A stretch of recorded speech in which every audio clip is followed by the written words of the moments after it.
toujours vivre le bien tu fils bilile le kamalo bana ebele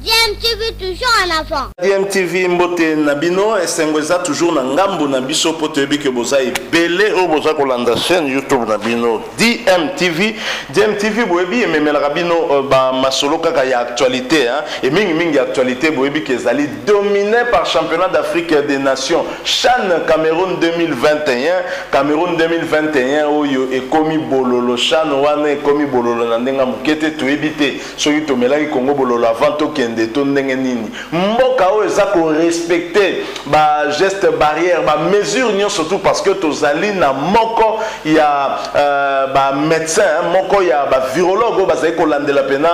maladie oyo ya COVID-19 makasi na Afrique na biso ezali docteur Muyembe mais tozo comprendre te depuis kaka ba joueur na biso banyataki mabele wana Cameroun bakomi na banka bibela bela na coach Android ya biso Jean-Florent Ibenge akomi na ka bibela bela dès le début ba supporters congolais ba telemela ki makambo yo ba kebisi ba konzi ba ifsi bango bokeba tozo sentir complot solo ya complot zali RD ça ko bangisa ba limite to gagner le sous trophée oyo ezala mboka mususu yango décider le billet face à kaka trophée yango coûte que coûte donc ça dit que ba komi ko utiliser même na maladie oyo ya COVID-19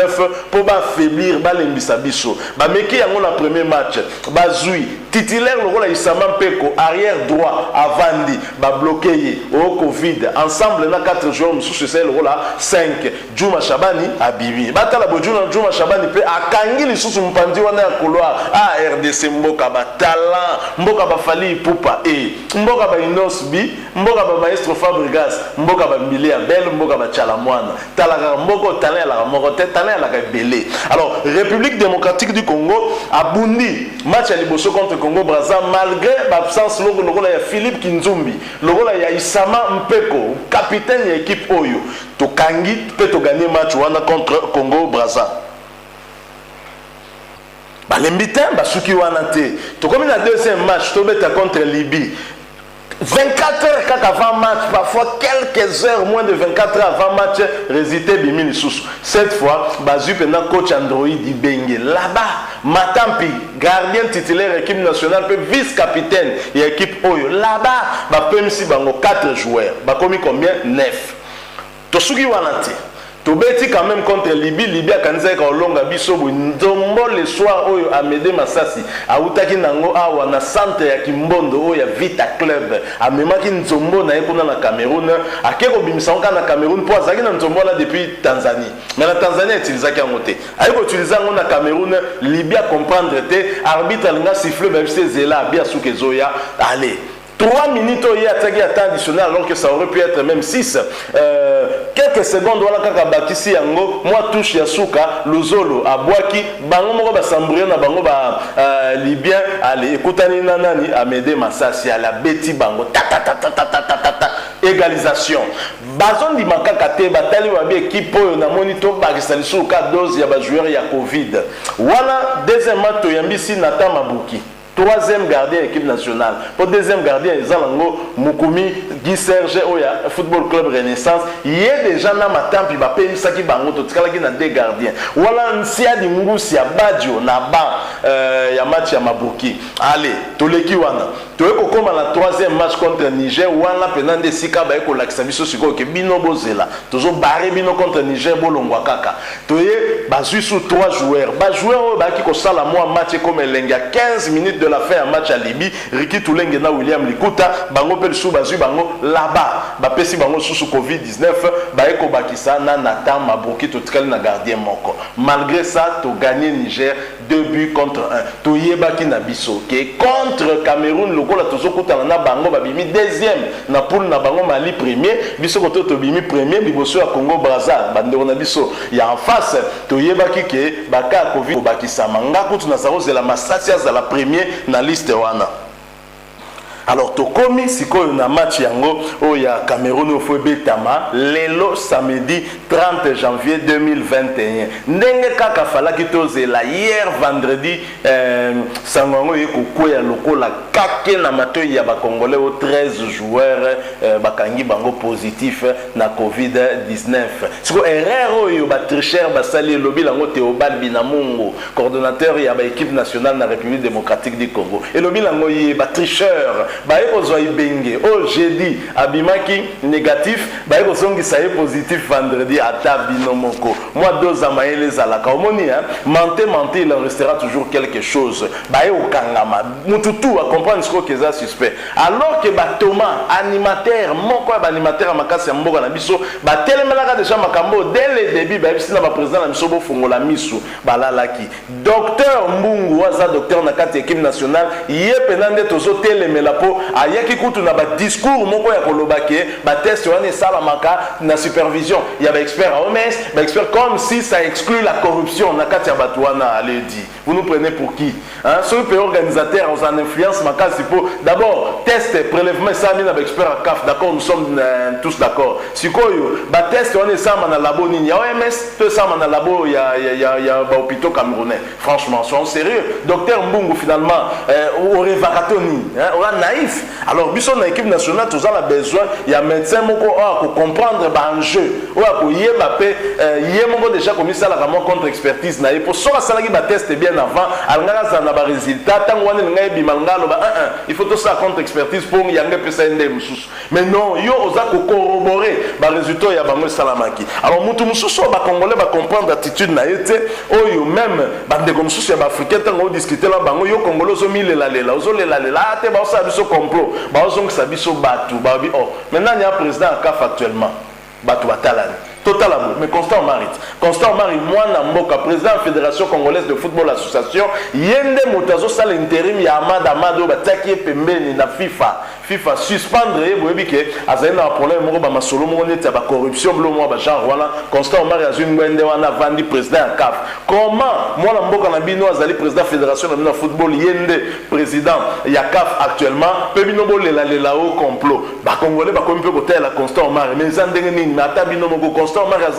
mais comment biso banguya zolo beloko mon côté pourquoi Constant Marie azolo beloko mon côté pourquoi silence ya Constant Marie réponse tozo memela bino ngo sikoyo na vidéo tozo proposer bino bolanda je rappelle que boza olanda chaîne YouTube na bino DMTV ezali toujours kobunda po et apporter na bino actualité to meka ko analyser pe yango de manière la plus objective possible nde tozo proposer bino bolanda sco vidéo et pesi biso explication au biso surtout tozala ko luka kozana ngo par rapport ya silence il y a Constant Marie actuel président ad intérim de la Confédération africaine de football je rappelle né na lobaki bozolanda DMTV ndeko nanga yom tozana na abonné te mi abonné na chaîne oyo pe ko bossa na te ko activer notification en cliquant sur cette petite cloche et ko permettre na yo au ratalisu te ba prochaine vidéo toko tela yo suivant cette vidéo oyo ko expliquer biso pourquoi Constant Marie azal kaka silencieux malgré ba nungu nyonso ezali ensuite nous nous retrouvons tout de suite après.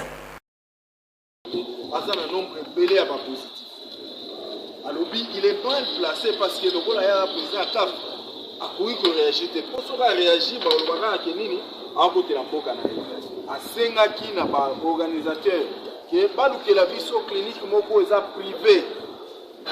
Pour examiner ce ça la d'une manière et ça ma clinique où est public. Donc il y a l'État, on ne sait pas gérer ça. Il y a moi Senga qui tout le cas clinique moko privé. Même ce qui est RDC moi on charge nango précédemment contre expertise yango na lelo na journal lelo na ngunga oyo nazolo bandino bazo sala contre expertise information boyoka que c'est vrai bazaki 9 joueurs babaki 4 comme 13 joueurs wana ezali ba résultat oyo edimi na clinique na bango public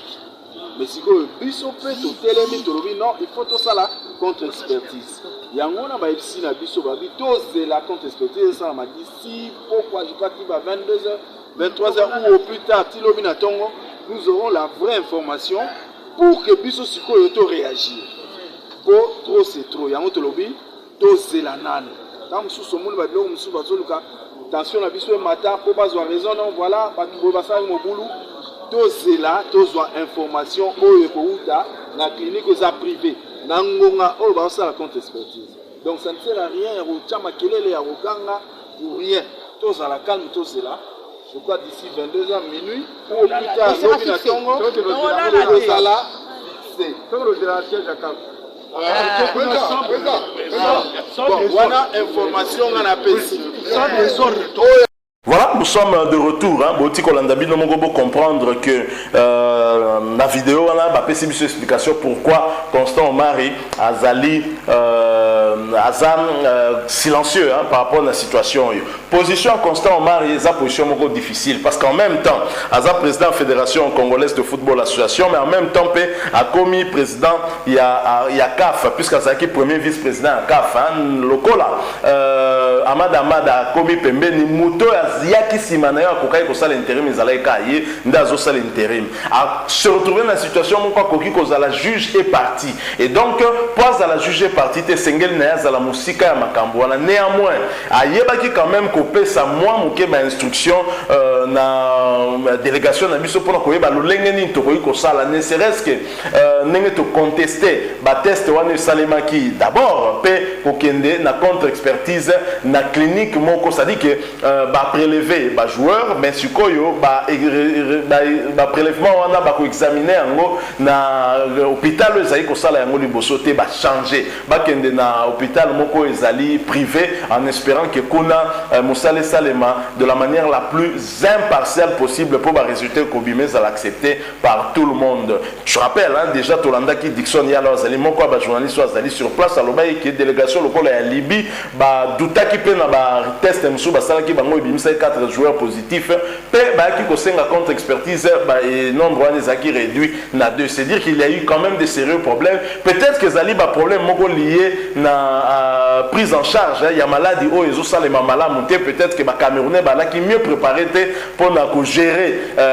problématique il y a pandémie en pleine compétition. Et ceci je pense il faut servir bango comme de modèle pour ba lolengini ba gérer Cannes parce que na Cannes et aux ala na plus de visibilité que Chan parce que quand ba joueur ba zo talibanda ba zoya ba équipe ya libanda accompagner ka pe ba joueur na bango parfois na ba médecin na bango kuna po batala dans quelles conditions ba joueur ba kozala soki makamzo keneka lolenge o tomoni oyo et aux ala vraiment malamu mingete. Donc voilà un peu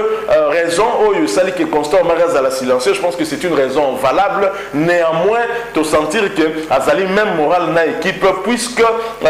sur makamba contre expertise et Constant Mari d'après vidéo to landi balobi que azala qui même près il y a le République démocratique du Congo, il y a un moment qu'ils sont en charge ba test wana ko salema na clinique privée pour tolingi toyeba vérité na makambu oyo. Donc voilà, moi mokeli solo to neto beta na bino, nous espérons que éclairer pe lanterne na bino bateau vous avez commis poser question pourquoi Constant Omari azali ko yoka na te azali ko mona na te pe bana na ye léopard ba pendre bango kaka boy ba boma bango kaka boy avant match munene contre Cameroun to risquer to tika la kata msu na 10 joueurs ya pamba oyo to boboso beta na infériorité numérique. Et donc ils étaient prêts vraiment à nous faire cela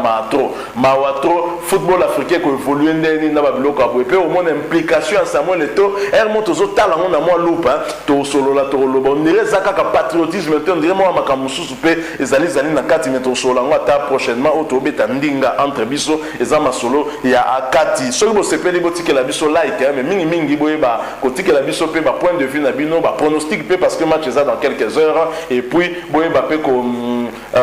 évidemment botike ngo dans la commentaire bomi abonné pe surtout na chaîne ODMTV bobo sanate bo activer notification moi clique kaka na cloche au moni apparaître tango s'abonner ko permettre au rattraper souter ba prochaine vidéo to mettre en ligne pour nayo. Merci encore une fois Nabino, to espérer au coup Nabino prochainement karaté tout ça sûr parce que l'actualité est tellement brûlante Chan Cameroun 2021 oblige et DMTV souhaite bonne chance à nos fauves pour le match de tout à l'heure à 20h heure de Kinshasa et vous dit bon week-end et au revoir.